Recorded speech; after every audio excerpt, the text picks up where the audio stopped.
दांव पे लगा दिया और दांव हार गए। दांव हार गए मतलब द्रौपदी हार गए, कुल की इज्जत हार गए। तो आप लोगों की दृष्टि में ये सही काम हुआ? नहीं हुआ। भाई पत्नी का अपना जीवन है, अपना अधिकार है, तुम पत्नी को कैसे दांव पे लगा सकते हो? ये तो मेरी भी समझ में नहीं आ रहा। ये भले कलयुग है, लेकिन द्वापर से तो अच्छा आज है। आज कोई भी पत्नी बोलेगी भाई मैं तुम्हारी बात क्यों मान लूं? तो मर्यादा भी वहां तक ठीक है जहां तक किसी के अधिकारों का हनन ना हो, वहीं तक मर्यादा ठीक है। अगर किसी के अधिकारों का हनन होने लगा, किसी को दुख पहुंचने लगा, किसी को पीड़ा पहुंचने लगी, तो फिर वहां मेरे हिसाब से, मेरे विचार से ठीक नहीं है। द्रौपदी को हार गए और मेरे भाई बहन इसके बाद की कथा आप सभी को पता है।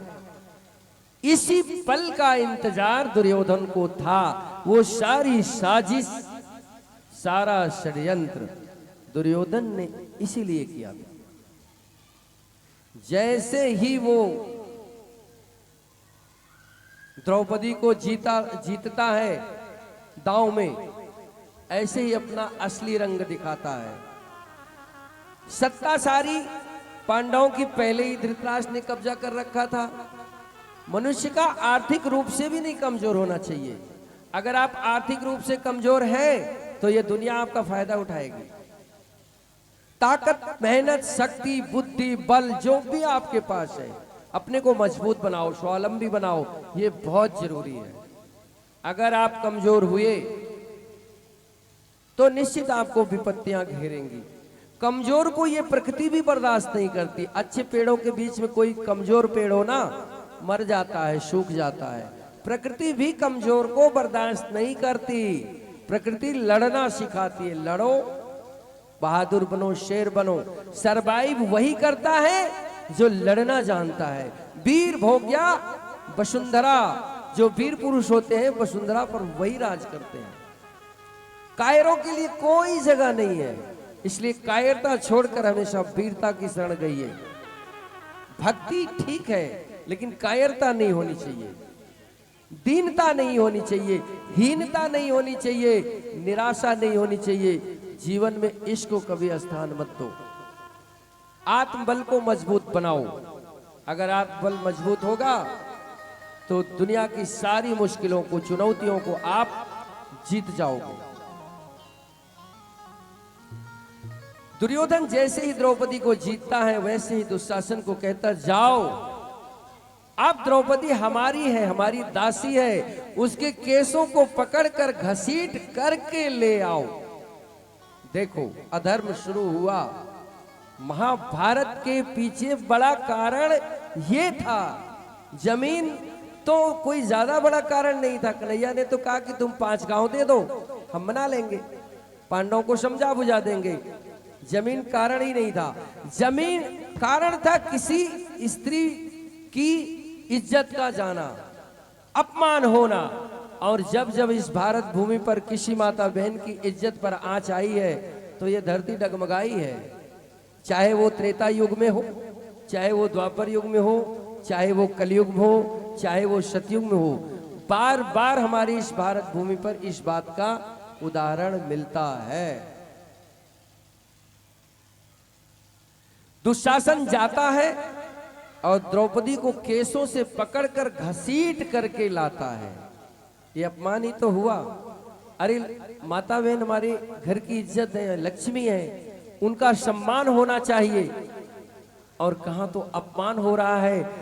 और वो अपमान भी बड़े बड़े जो कुल के नायक थे, यानी कि भीष्म पितामह,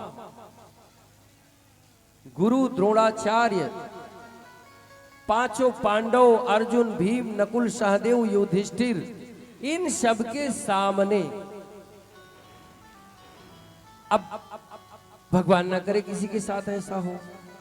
मैं समझता हूं अपमान जीवन का सबसे बुरा क्षण होता है। और सबसे ज्यादा पीड़ादायक होता अपमान। किसी को अच्छा नहीं लगता, अपमान किसी को अच्छा नहीं लगता, कुत्ते को भी नहीं अच्छा लगता। आप कुत्ते को प्यार से सहलाइए, बैठेगा, आप पर चाटेगा, चूमेगा। आप उसे डंडा मार दीजिए, अपमान कर दीजिए, भगा दीजिए, धुतकार दीजिए, वो भी बद्दुआ दे के जाएगा, बैठ तेरे जैसे बहुत पड़े, ऐसे ही बोलता है। कुत्ते को मारिए, डांट के जाता है, आप समझ नहीं पाते, अरे तू मेरे से भी बड़ा कुत्ता है, क्यों मार रहा है मुझे। तो अपमान मत करिए किसी का। लेकिन द्रौपदी का तो आज अपमान भरी सभा में हो रहा था। दुशासन गया, वर्णन है कि 60,000 हाथियों का बल था उसमें,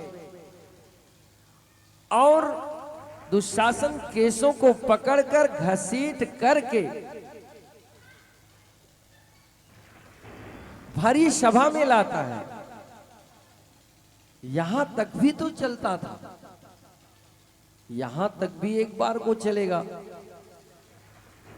इसके आगे की स्थितियां तो और विकट थी, और ज्यादा क्रंदन करने वाली थी। दुर्योधन ने भरी सभा में बोला कि द्रौपदी को निर्वस्त्र कर दो, भरी सभा में। अरे उस समय तो धरती को फट जाना चाहिए था और सब के सब प्रलय आ जानी चाहिए थी। ये तो अपमान की पराकाष्ठा हो गई। इतिहास में कहीं वर्णन ही नहीं है, एक वर्णन है महाभारत काल में, सिर्फ द्रौपदी का वर्णन है, जहां बड़े बड़े महारथियों के बीच में एक अबला को निर्वस्त्र करने का प्रयत्न होता है। लानत है उस कल को, उस पल को जहां ये सब हो रहा था।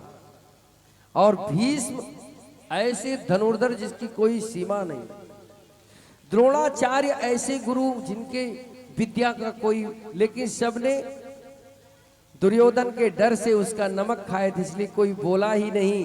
फिर मेरे भाई बहन, मैं वही कहता हूं कि होनी नहीं टलती, और परमात्मा जो चाहते हैं वही होता है। द्रौपदी सुन करके कांप उठती है। उसने अपने 5 पतियों की तरफ निगाह उठाई, एक एक करके सबने सिर झुका लिए। भीष्म की तरफ देखा, उन्होंने सिर झुका लिया। द्रोणाचार्य की तरफ देखा, सिर झुका लिया। 60,000 हाथियों के बल वाले भीम ने, नकुल ने, सहदेव ने, गांडीवधारी अर्जुन तक ने अपने सिर को झुका लिया। द्रौपदी जान गई कि अब मेरा सहारा कोई नहीं है। रोने लगी, बिलखने लगी, और अपनी इज्जत बचाने के लिए अपने हाथों से ही अपने शरीर को ढकने का प्रयास करती है, और भगवान को याद करती है कि हे गोविंद, हे गोपाल, हे करुणानंदन भगवान, अब मैं जान गई कि जिस परीक्षा की घड़ी में मैं हूं, जिस मुसीबत में मैं हूं, अब आपके सिवा मेरा कोई सहारा ही नहीं है। अब आप मेरी इज्जत बचाते हो कि नहीं बचाते हो, ये आपके हाथ है। और भगवान की एक बहुत बड़ी अनूठी उनकी कृपा है कि भगवान कभी किसी की इज्जत नहीं जाने देते, कभी भी नहीं जाने देते। लेकिन एक बार दृष्टि उठा करके देखो तो सही भगवान की तरफ, बोलो तो सही, कहो तो सही, विश्वास तो जताओ। भगवान सबकी इज्जत को रखते हैं। और फिर द्रौपदी तो भगवान को बहुत प्रिय थी, भगवान की परम भक्त थी, और भगवान के नाते में बहन लगती थी। आज द्रौपदी बिलक बिलक करके रोती है और भगवान को पुकारती है।